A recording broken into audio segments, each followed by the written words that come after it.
si nous sommes là réunis avec toutes les composantes de la société régionale, composée d'abord par la société de la société civile, des chefs de service et de toutes les autorités judiciaires et territoriales.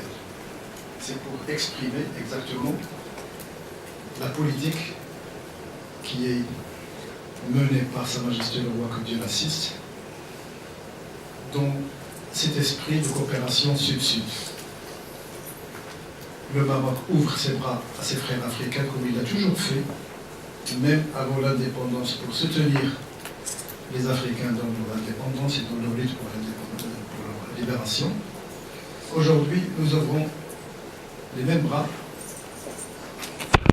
à partir d'une culture d'accueil qui est ancestrale chez les Marocains.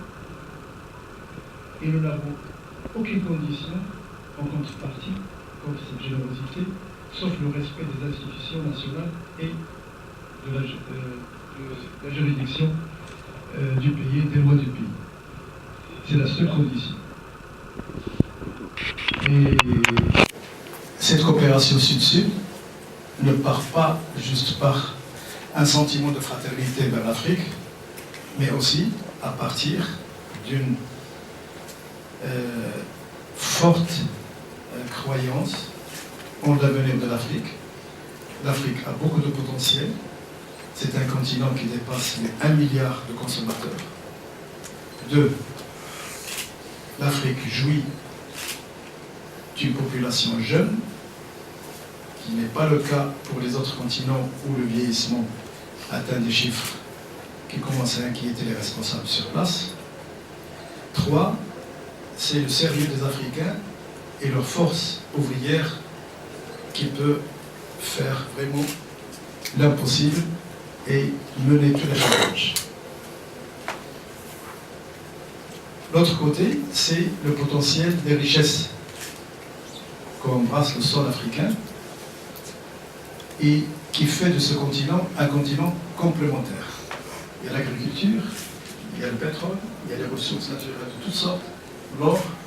Donc dans toutes les réserves, ce sont les réserves les plus importantes en comparaison avec tous les autres pays. Ce qu'il faut, c'est juste mettre des jalons pour construire ce socle de coopération sud-sud.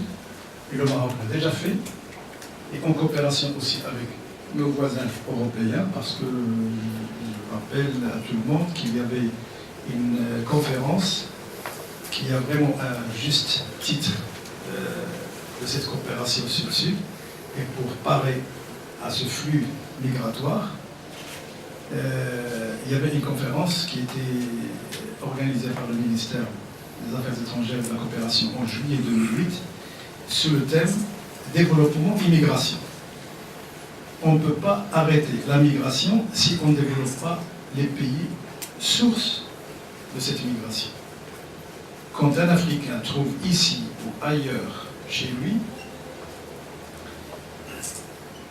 un minimum pour trouver un emploi digne qui peut lui fournir la dignité de vie pour lui et pour sa progéniture, il n'aura pas besoin d'aller plus loin, parce que la vie n'est pas vraiment le paradis sur Terre quand on parle de l'Europe ou ailleurs. Et surtout quand on est sur vraiment la terre africaine. Donc, je remercie les organisateurs de cette conférence et je réitère ce que j'ai dit, que les bras ouverts restent ouverts à toute sœur et à tout frère africain qui vient au Maroc, sous une seule condition, le respect des lois du pays et d'être une valeur ajoutée pour la société marocaine et pour l'Afrique en général. Parce que le développement du Maroc est automatiquement fait partie du développement de l'Afrique. Merci beaucoup.